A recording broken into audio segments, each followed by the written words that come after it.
Gutenberg, 1400-1468. Dieu souffre parce qu'une grande multitude ne peut être atteinte par la parole sacrée. La vérité est captive dans un petit nombre de manuscrits qui renferment des trésors. Donnons des ailes à la vérité, qui ne soit plus manuscrit à grands frais par des mains qui se fatiguent, mais qu'ils volent, multipliés par une machine infatigable, et qu'ils atteignent tous les hommes. Michel-Ange, 1475-1564. Je remets mon âme à Dieu.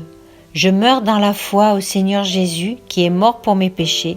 J'ai l'assurance de la vie éternelle. Extrait de son testament. Johannes Kepler, 1571-1630. Que Dieu est grand, grande est sa puissance et sa sagesse est infinie. Mon Seigneur est mon Créateur. La splendeur de tes œuvres, je voudrais l'annoncer aux hommes autant que mon esprit limité peut la comprendre. Blaise Pascal, 1623-1662. Sans l'écriture, qui n'a que Jésus-Christ comme objet, nous ne connaissons rien et nous ne voyons qu'obscurité et confusion dans la nature de Dieu et dans notre propre nature. Jean-Sébastien Bach, 1685-1750. Jésus, que ma joie demeure, à ton nom, à tout jamais.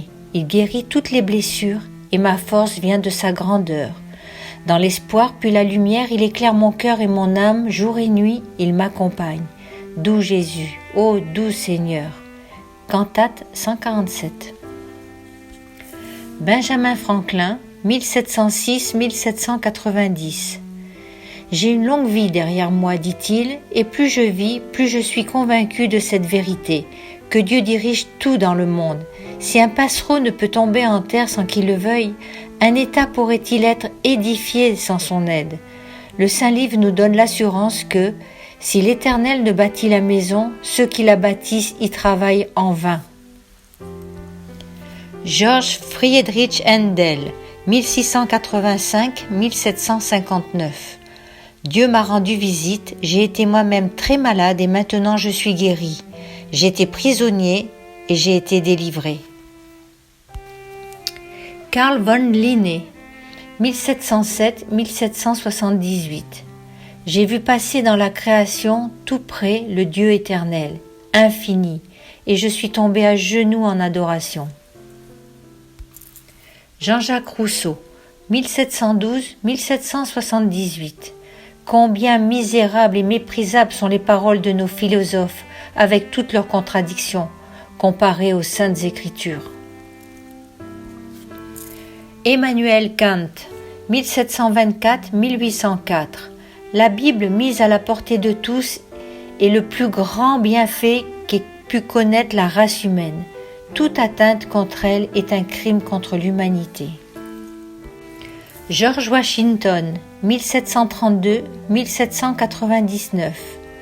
Ma prière constante est que le Seigneur, dans sa riche bonté, daigne nous disposer à pratiquer la justice, à aimer la charité, à nous comporter avec douceur, humilité et dans un esprit de paix et de tolérance mutuelle. C'était ce qui caractérisait le Seigneur Jésus lui-même. Johann Heinrich Pestalozzi, 1746-1827. La vraie liberté et la vraie justice reposent sur cette grande idée de la Bible que nous sommes enfants de Dieu et que la foi en cette vérité est le fondement assuré de tout le bonheur dans le monde. Goethe, 1749-1832. Que le monde progresse tant qu'il veut, que toutes les branches des connaissances humaines se développent au plus haut degré, rien ne remplace la Bible, base de toute l'éducation. Napoléon Ier, 1769-1821. L'Évangile possède une vertu secrète, je ne sais quoi d'efficace et de chaleureux qui agit sur l'entendement et qui charme le cœur. L'Évangile n'est pas un livre, c'est un être vivant. André-Marie Ampère, 1775-1836. Que Dieu est grand et que notre savoir n'est rien. Michael Faraday, 1791-1867. Le plan du salut de Dieu est si simple que chacun peut le comprendre.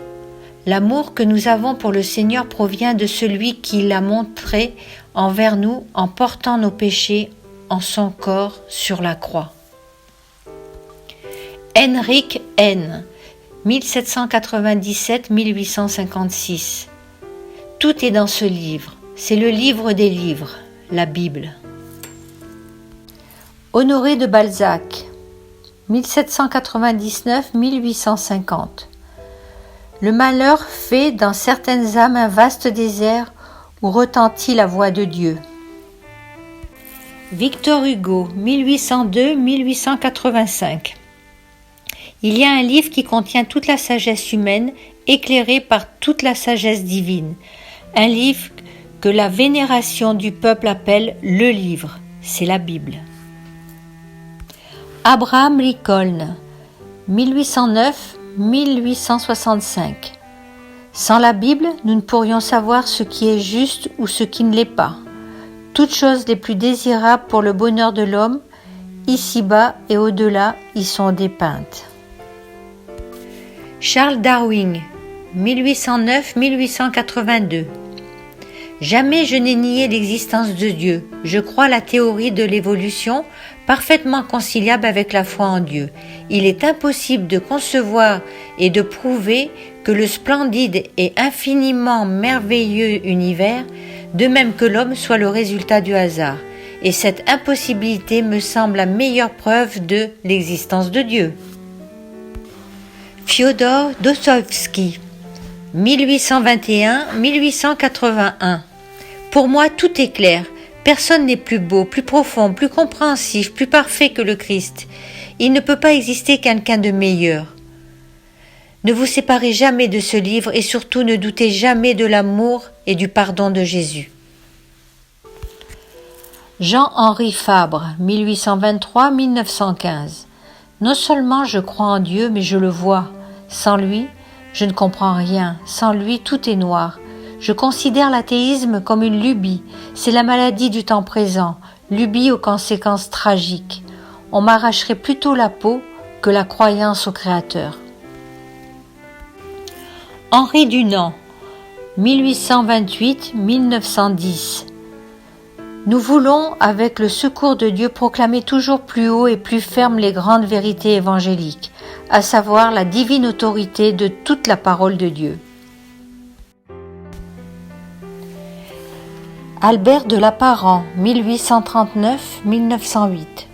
Si je devais en 40 lignes résumer les acquisitions les plus authentiques de la géologie, je copierais le texte de la Genèse, c'est-à-dire l'histoire de la création du monde tel que l'a tracé Moïse.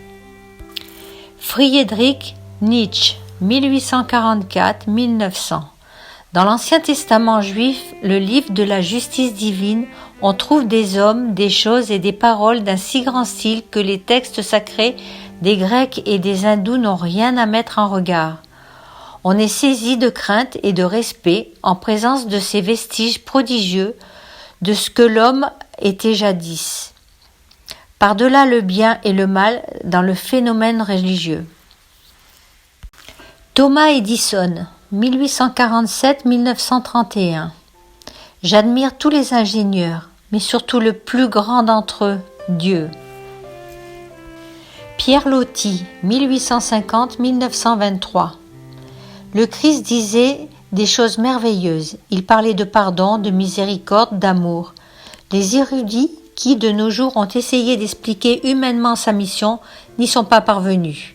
Ils ont choisi la bonne part, ceux qui, sans comprendre, adorent. Vincent van Gogh, 1853-1890.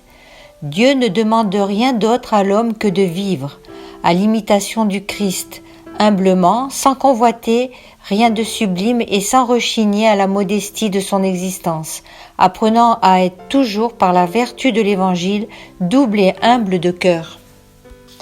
Jean Jaurès, 1859-1914.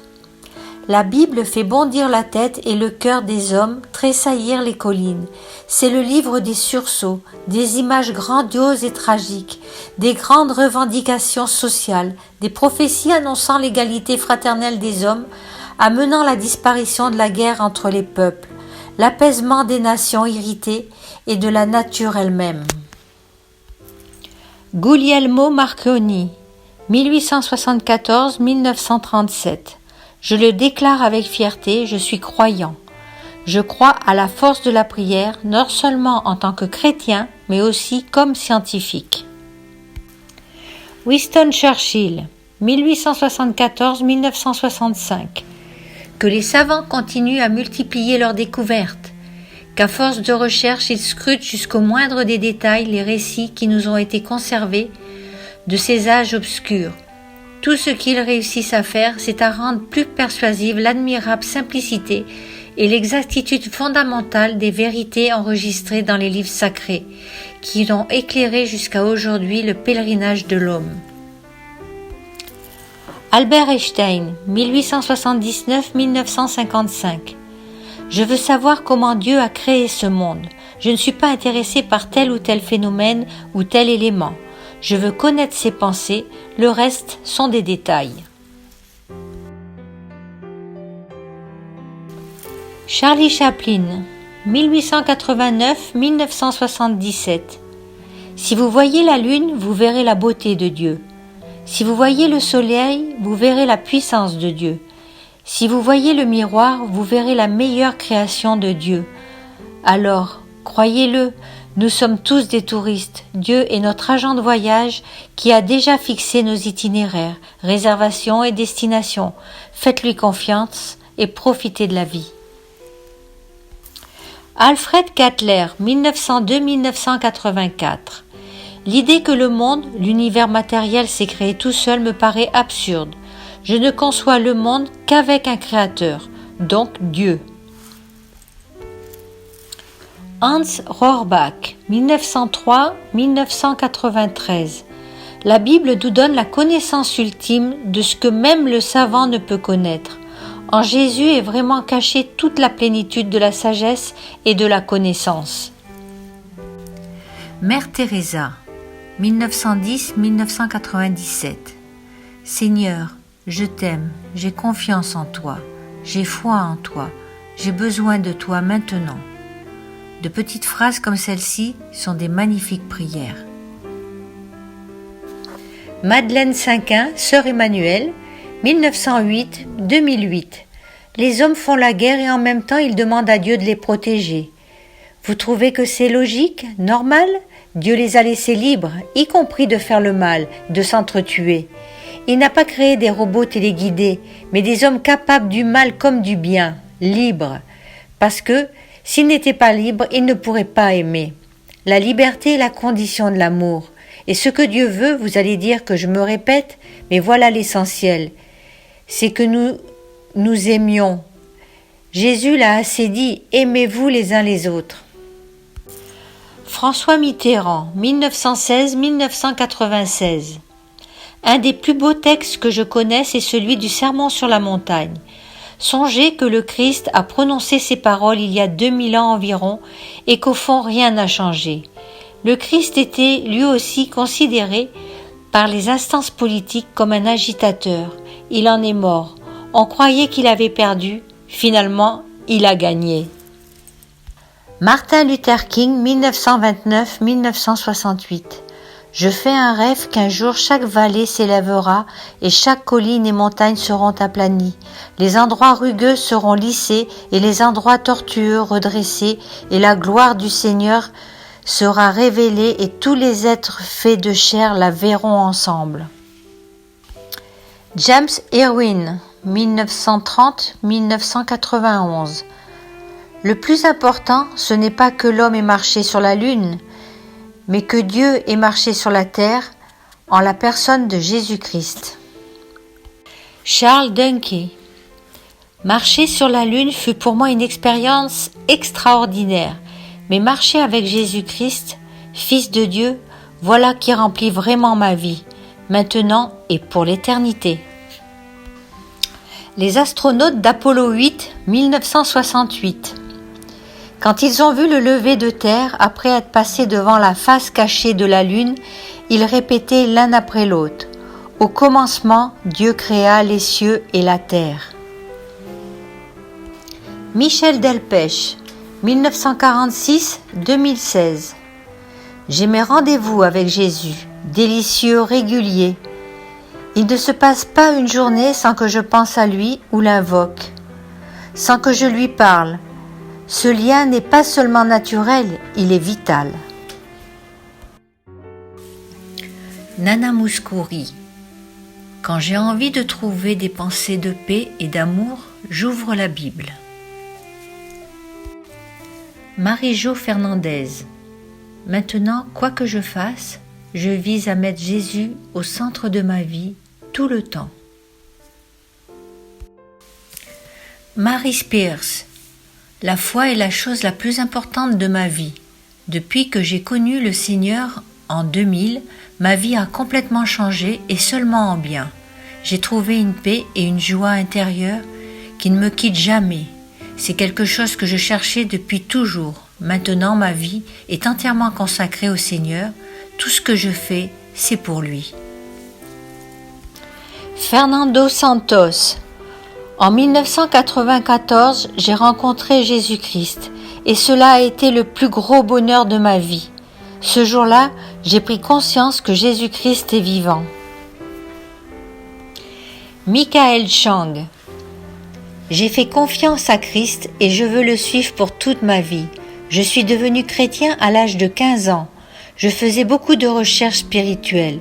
Je pense que c'est un âge particulier où l'on se pose des questions sur les choses de la vie. Mes grands-parents m'ont donné une Bible. J'ai commencé à lire la vie de Jésus-Christ et à comprendre son amour pour tout le monde.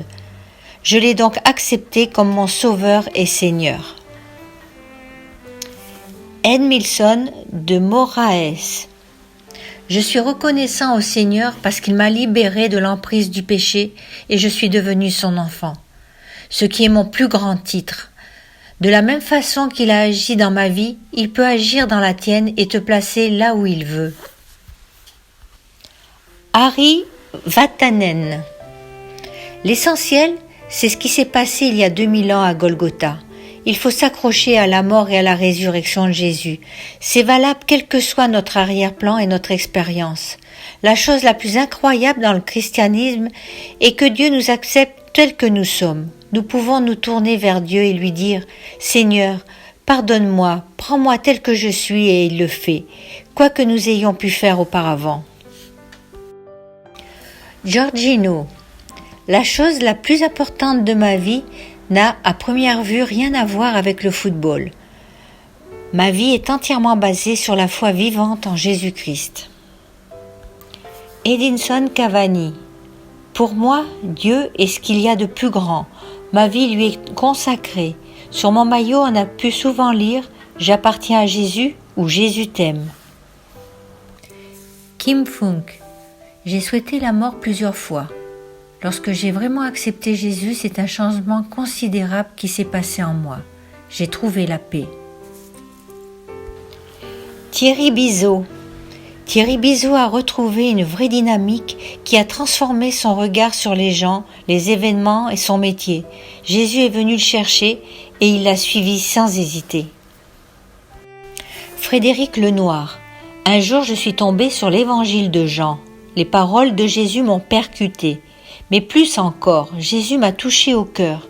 Ce fut une émotion foudroyante. J'ai pleuré pendant des heures sans savoir pourquoi. C'était il y a plus de 25 ans.